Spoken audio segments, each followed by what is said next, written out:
Welcome to our show After the Bell that you can watch every Tuesday at 6:30 p.m. And good evening to all of you. As promised, we'll practically cover every element of parenting and child raising. And of course, there's nothing more important to child development than self-expression. A child must be able to express how she or he feels with freedom and safety. Children that do not grow up in an environment of respect, love, and compassion often find difficulty opening up to others and experiencing mental and emotional problems. It's no secret that allowing a child to express his or her feelings, emotions, thoughts, creativity in a safe environment is one of the most beneficial parts to child raising. One of the first ways that a kid could express themselves is through artistic means. Whether that means painting, finger painting, drawing, sketching, coloring, or writing, psychologists and therapists find stunning information through a child's drawings and artworks, making creativity one of the most enlightening and provoking experiences of a child's life. Allowing a child to paint or draw with freedom without boundaries is a critical component to child development because it opens up the mind and frees the spirit. Within a few moments of coloring and drawing, seemingly unrelated objects and shapes that may be strange to you, a child can form thoughts and ideas that may be surprising to a parent. This process is incredibly important in development, communication skills, emotional skills, and psychological awareness. Another great way to help a kid express themselves, and one of the third ways that a kid can express themselves, is through playful expression. Allowing children to safely and securely play with one another through sports or other recreational pursuits, like biking or hiking, is a great way to help teach cooperation, relationship skills, and having respect with their colleagues. The fourth way is that there are many great board games and interactive games that a child can play. This enhances creative energy and creative positive influences. Parking the child in front of a television is a really poor choice, as it does not enhance any creative or critical thinking. If you're forced to kind of put the child in front of the television to provide some sort of flat platform for them, then provide them with genuine interaction. A final example and a fifth example of a great way to promote a child's self-expression is through the building of objects. Whether your child is into doll houses or model cars or anything else that requires constructions, these are a great way to promote natural progression, creativity with a certain set of boundaries and guidelines. When a child learns to follow instructions for putting together a dollhouse or a model car, he or she becomes aware of the instructions and guidelines needed to employ creative techniques to produce the end result or the toy.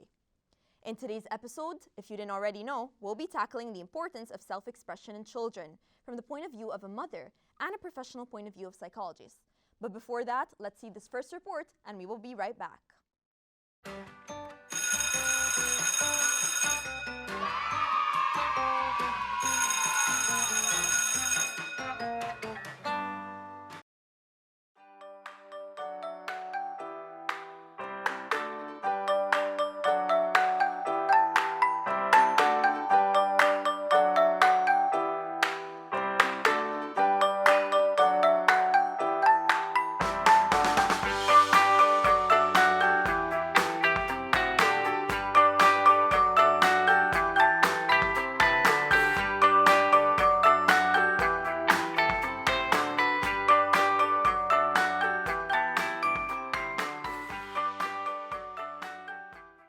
I love to draw my ideas and color them.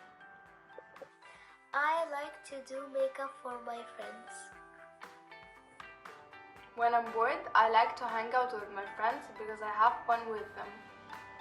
I like to draw my family and I like to paint.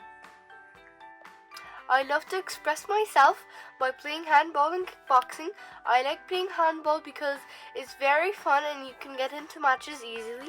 And I really like kickboxing because you can learn how to self-defense. That's it. Whenever I'm bored, I like to draw and paint because it's fun and it teaches me how to draw. In my free times, I like to draw, and this is one of my drawings. Free time, I like to watch Darman and YouTube because it teaches me life lessons.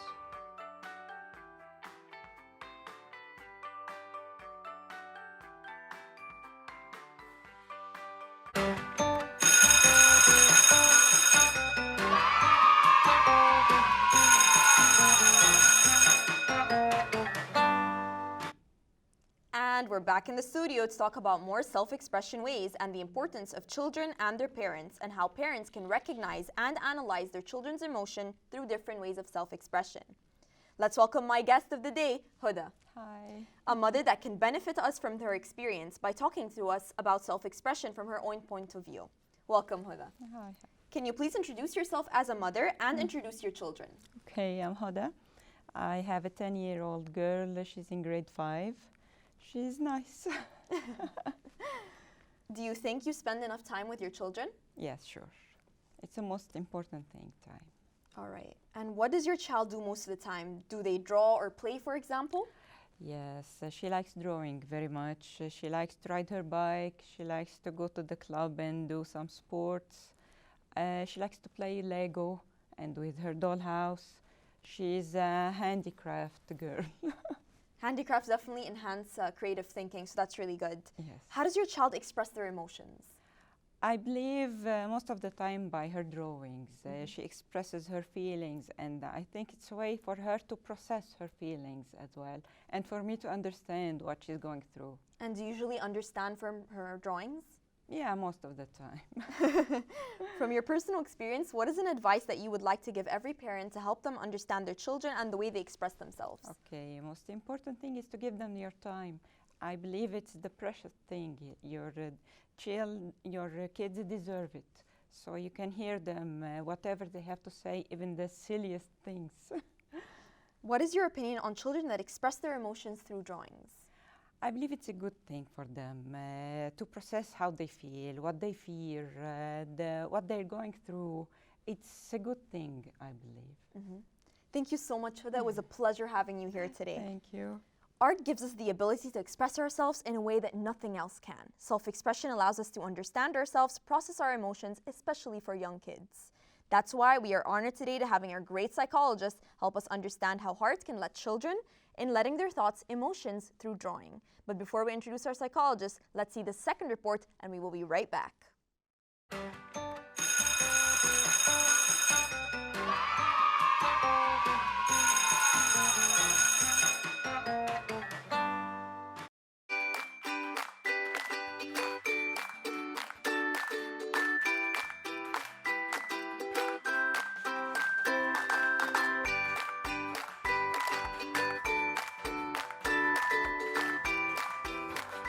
Children often don't have the words to explain how they feel inside, but trained psychologists are able to use drawings to translate how they feel.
As we saw in our previous report that many children like to draw and express themselves through art.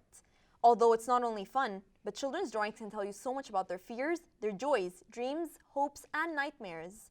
They also give you a precious view of their little personalities. Let's welcome the psychologist, Dr. Salma Mustafa, that will help us understand more about children's self-expression through art. Welcome, Salma. Hello. Can you please tell us the importance of art for children?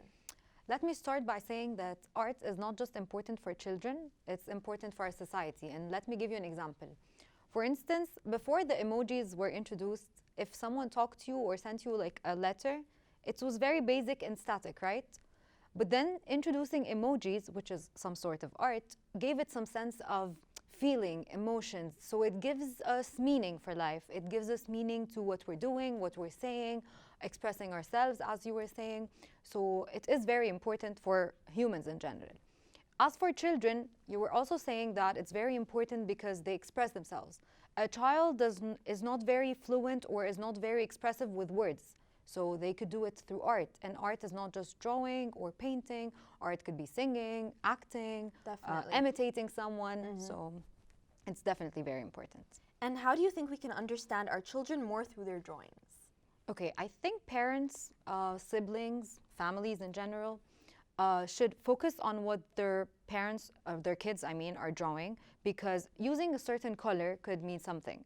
The way they draw something, for example, they're drawing a child that's crying. Does this mean that my child is actually feeling sad, feeling lonely, someone bullied them in school? So everything they draw, if we're talking about drawing in particular, yes, definitely has a meaning. As I said, the colors are very important because they represent different things and different emotions.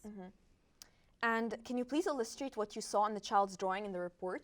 Okay, so the girl was drawing, the beginning, she drew a house, but if we focused really well on the drawing, the house was tilted.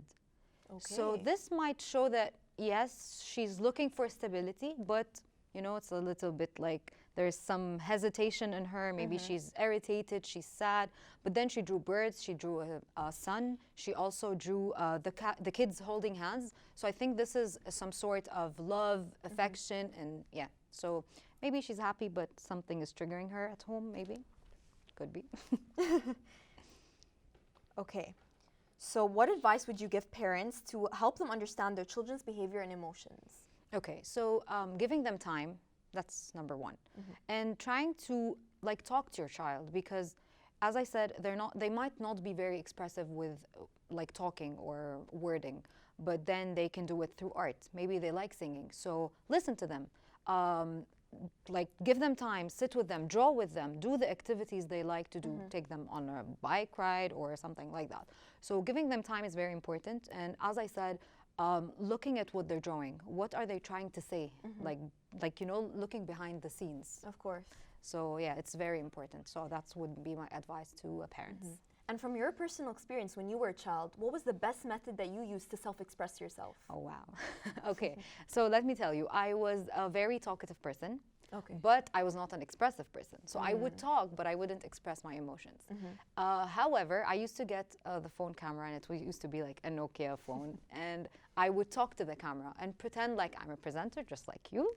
And I try to express how I feel, whether do a program, imitate someone. So I think this was my way of expressing. I had my brother, he's very good at drawing.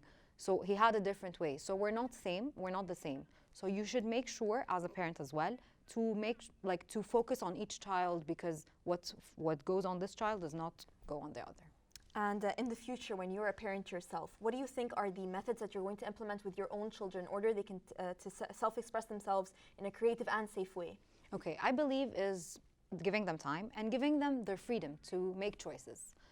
Make your choice in whatever you want. You want to draw something, you want to sing, do whatever you want. Thank you so much, Dr. Sema, for joining us today. It was a pleasure having you in the studio. And this concludes today's episode. I hope you enjoyed it and found it useful. Keep an eye out for upcoming episodes. Remember, every Tuesday at 6:30 after the bell. Thank you for watching, and see you next week.